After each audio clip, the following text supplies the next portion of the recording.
Brock. Vocal champion.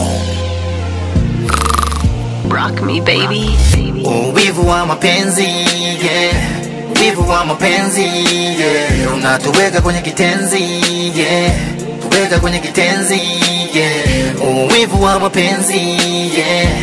Wivu wa mapenzi, yeah. Unatuweka kwenye kitenzi, yeah. Tuweka kwenye kitenzi, yeah.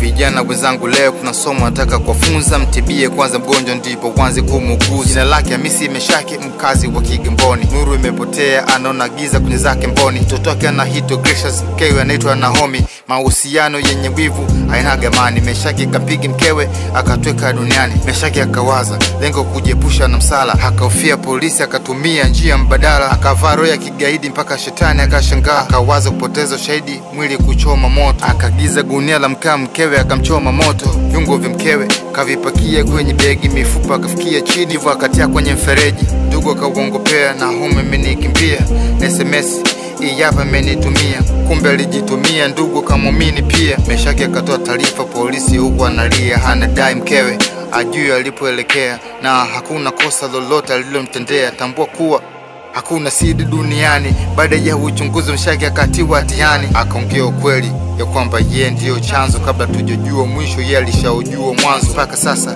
kifungo cha maisha natumikia, na kunyonga pole pole mpaka kuyaga dunia. Anasubiria. Wivu wa mapenzi, yeah.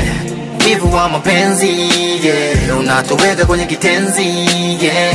Tuweka kwenye kitenzi, yeah. Wivu wa mapenzi, yeah.